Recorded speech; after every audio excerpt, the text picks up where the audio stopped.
નમસ્કાર વિદ્યાર્થી મિત્રો, આજે આપણે ગુજરાતી ગ્રામરનો મહત્વનો ટોપિક છે નામ અથવા સંજ્ઞા. એના વિશે આપણે વિસ્તારથી આ વિડીયોની અંદર શીખીશું.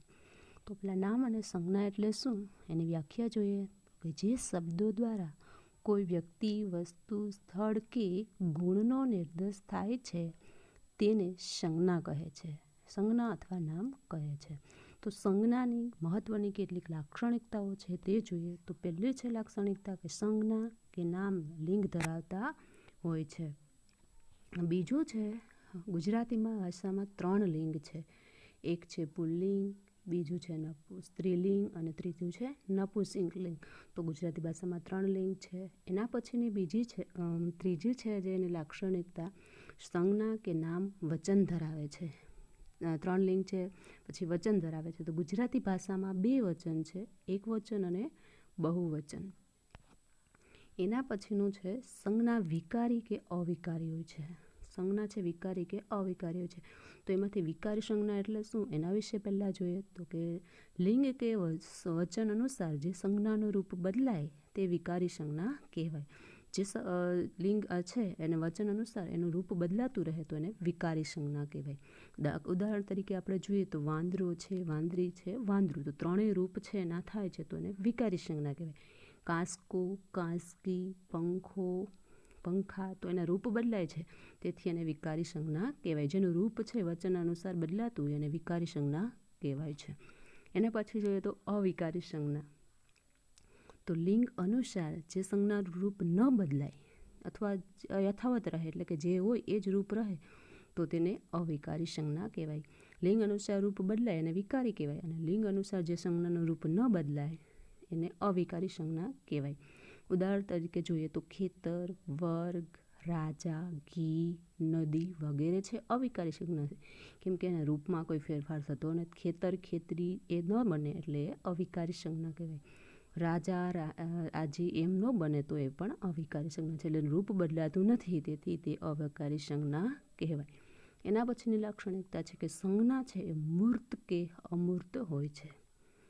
તો એમાંથી પહેલાં આપણે જોઈએ મૂર્ત સંજ્ઞા. તો કે જે કોઈ પણ ઇન્દ્રિય છે એટલે કે પંચેન્દ્રિય આંખ, નાક, કાન, સ્પર્શ, સ્વાદ એનાથી આપણે જે અનુભવી શકીએ તો એને મૂર્ત સંજ્ઞા કહેવાય.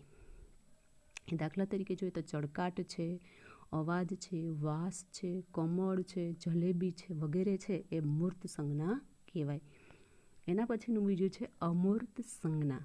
જેને કોઈ રંગ, રૂપ, કદ, આકાર, ગંધ આદિ નથી એટલે કોઈ પ્રકારમાં એમાં નથી તો માત્ર તર્કથી આપણે એને અનુભવી શકીએ છીએ તો એને અમૂર્ત સંજ્ઞા કહેવાય. એટલે માત્ર આપણે અનુભવી શકીએ એને આપણે સ્પર્શ કરી શકતા નથી તો એને અમૂર્ત સંજ્ઞા કહેવાય છે. તો ઉદાહરણ તરીકે આપણે જોઈએ તો વિચાર એને માત્ર આપણે અનુભવી શકીએ છીએ. દુઃખ તો એને પણ આપણે માત્ર અનુભવી શકીએ છીએ. માનવતા એને પણ અનુભવી શકાય આપણે. તો વગેરે છે એ અમૂર્ત સંજ્ઞાઓ છે. એના પછીનું છે સંજ્ઞાના મુખ્ય પ્રકારો. સંજ્ઞાના મુખ્ય કેટલા પ્રકાર છે એ જોઈએ અને એના વિશે આપણે માહિતી મેળવીએ. તો પહેલો પ્રકાર છે જાતિવાચક સંજ્ઞા. તો જાતિવાચક સંજ્ઞા એટલે શું? તો કે જ્યારે કોઈ શબ્દ દ્વારા આખા વર્ગ સમૂહ છે સૂચવાતો હોય ત્યારે તેને જાતિવાચક સંજ્ઞા કહેવાય. ટૂંકમાં આપણે યાદ રાખીએ તો આખા વર્ગનો જે વર્ગ સમૂહ છે એને સૂચવે ત્યારે એને આપણે જાતિવાચક સંજ્ઞા કહે છે. ઉદાહરણ તરીકે જોઈએ તો ભેંસ છે, ઘર છે, તપેલી છે, પેન છે, બારણો છે. તો એ આખા વર્ગનો સમૂહ કરે. ભેંસ છે એ એક જ નથી કોઈ ચોક્કસ, એની ઘણી બધી આખી જાત હોય છે તો એ જાતિવાચક કહેવાય. ઘર છે એ એક પણ ન હોય તો ઘર ઘણા બધા હોય છે તો એ પણ જાતિવાચક કહેવાય. તપેલી છે એ પણ જાતિવાચક સંજ્ઞા છે. પેન અને બારણું એ પણ જાતિવાચક સંજ્ઞા છે. એના પછી બીજો પ્રકાર છે વ્યક્તિવાચક સંજ્ઞા. તો ચોક્કસ વ્યક્તિ, પ્રાણી કે પદાર્થ સૂચવાતો હોય ત્યારે તેને વ્યક્તિવાચક સંજ્ઞા કહેવાય છે. ટૂંકમાં આપણે યાદ રાખીએ તો કોઈ ચોક્કસ વ્યક્તિ છે, કોઈ પ્રાણી છે અથવા પદાર્થ છે એનો સૂચવતું હોય તો એને વ્યક્તિવાચક સંજ્ઞા કહેવાય.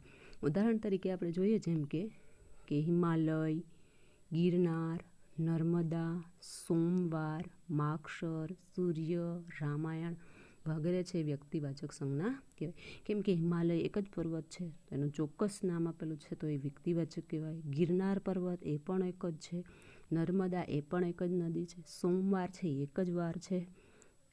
વાર ઘણા બધા છે, પણ સોમવાર એક જ આવે છે, માગસર એ પણ એક જ, સૂર્ય છે એ પણ એક જ, અને રામાયણ એ એક જ. એટલે એના ચોક્કસ નામ છે, તેથી એને વ્યક્તિવાચક સંજ્ઞા કહેવાય. ચોક્કસ નામનો નિર્દેશ કરે છે તેથી.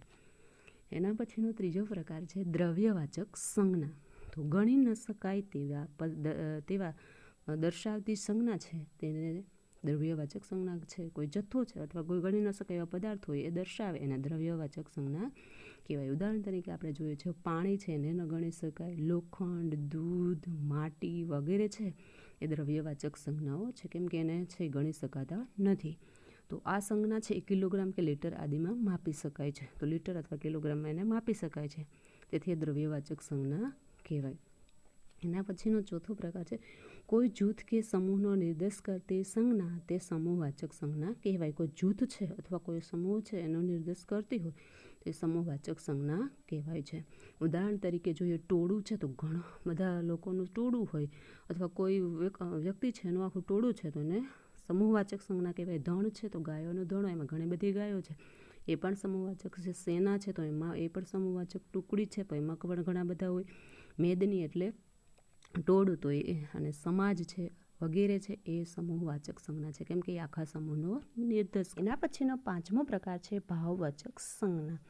ભાવનો નિર્દેશ કરતી સંજ્ઞા તે ભાવવાચક સંજ્ઞા. એટલે જે ભાવનો નિર્દેશ કરતી હોય તેને ભાવવાચક સંજ્ઞા કહેવાય છે.